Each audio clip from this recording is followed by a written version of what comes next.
Ladies and gentlemen, William Samoei Arap Ruto, the 5th president of the Republic of Kenya, is committing almost the same mistakes which Mwai Kibaki committed in 2002, which made his re-election bid in 2007 very difficult. As a matter of fact, Raila Odinga defeated Mwai Kibaki, hands down, in 2007. What happened was that Mwai Kibaki then rigged himself into office by swearing himself in at night.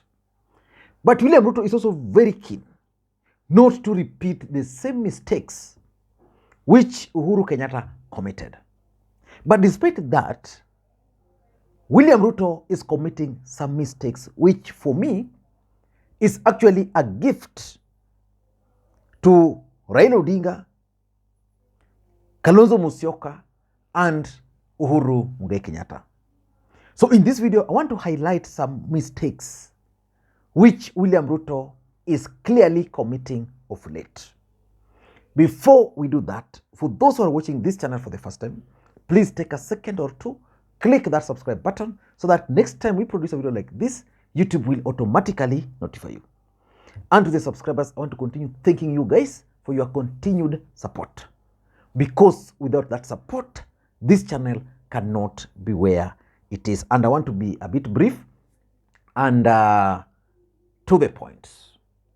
Now, for those who have followed William Ruto's politics for a long time, there is one thing which you can't take from William Ruto: his focus on the goal.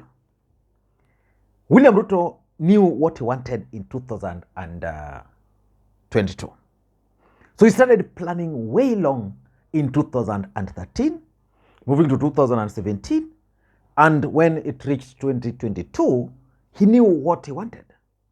And using all tricks on the books, William Ruto shocked the whole world by winning the presidency, defeating Raila, a combined force of Raila, and a combined force of Uhuru. Because if you look at things from the face value, there was no way Ruto was going to defeat a combination of Uhuru with the deep state and Raila with the people.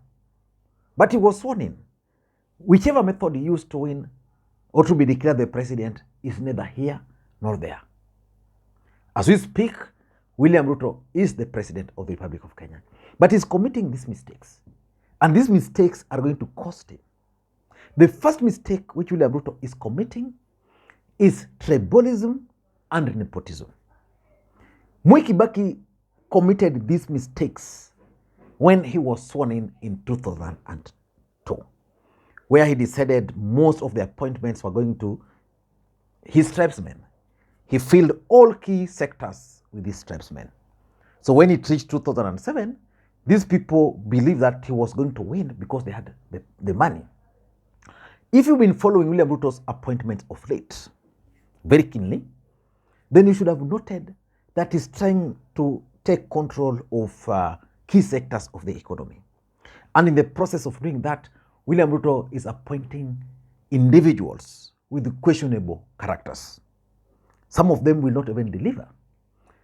I've just seen the new central bank governor, Kamau Thuge, a gentleman who is going to deliver.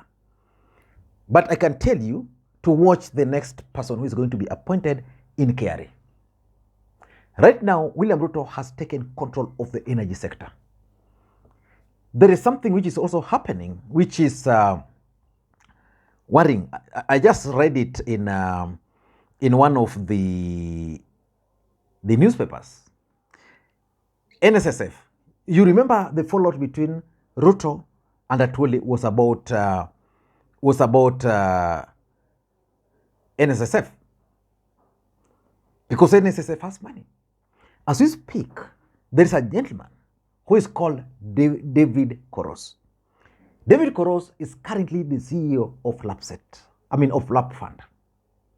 This gentleman, William Ruto and his team are keen on having him as the new managing trustee of NSSF. This guy at LAP Fund, he has a case of 16 billion corruption case. But William Ruto and his team are keen on having him just because he's a Kalenjin, because he's friends to so many people. This guy was supposed to be appointed last week. An interview was supposed to be conducted. That interview did not take place. I'm just looking for some advert which I saw. NSSF re-advertisement by managing trustee.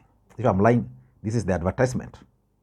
It was re-advertised just to suit this guy, to lock out individuals who have qualified for this position. What saved them was that COTU and I think Federation of Kenya Employees objected to the interview, so it was postponed. Likely it's going to be conducted this week. But the truth of the matter is that because of tribalism and nepotism, the other day you saw how certain Ministry of Foreign Affairs recruited individuals and the list was full. Almost the entire list was Kalenjin. So William Ruto is going to have trouble here. If you followed Mukami's funeral the other day, Raila Odinga talked of tribalism. Rigathi Gachagua responded that lazima waweke wa Kikuyu. The truth of the matter is that the Kikuyus are not being absorbed. Number two, the second mistake is trust issues. Trust issues. Nobody will trust William Ruto's words. As Kenyans were going to the polls, majority of Hustler Nation believed William Ruto because he made promises which were sweet. As we speak, I don't think William Ruto will easily convince Kenyans on any matter. For example, he convinced Kenyans that he was going to lower the cost of gas.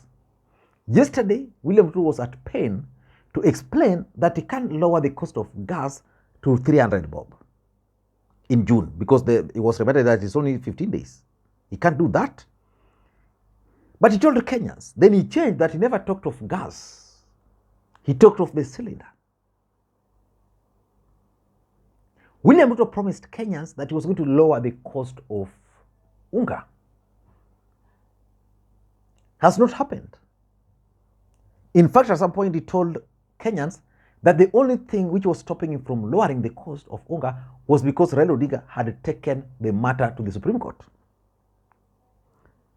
So very few people will believe William Ruto next time he will be on the podium telling them that I'm going to reduce this, I'm going to reduce this. So he's going to have trust issues.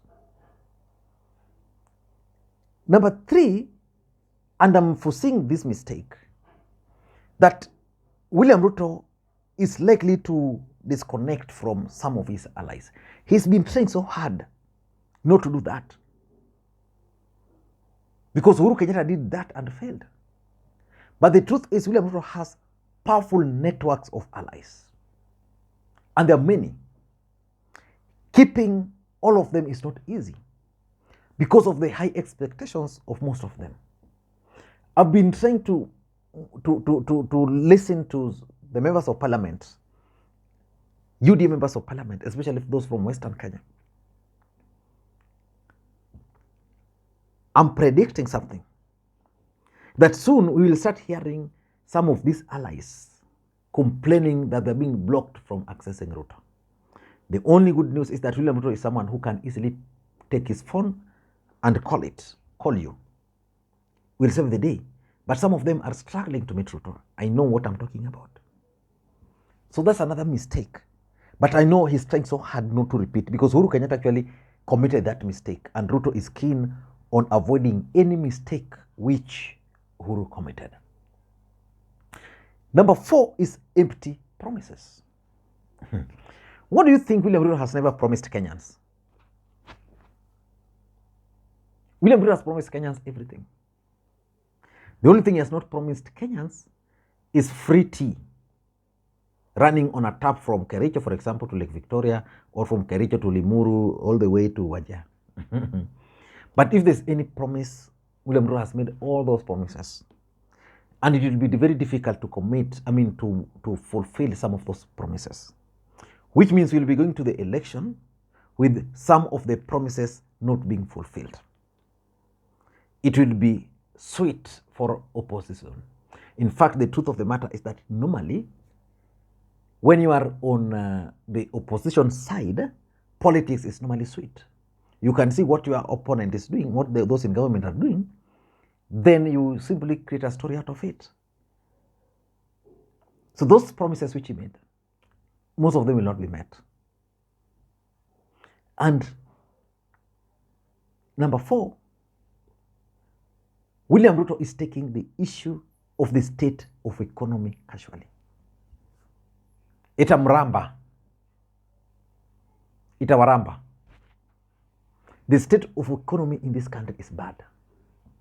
Kenyans are suffering. Kenyans are struggling. Then you increase tax on them without shame. You go ahead, you increase, you force, like for example, 3% of Kenyans, 3% of your earnings in the name of affordable housing. If you are earning 21,000, if they take 3%, you can't buy a house with that.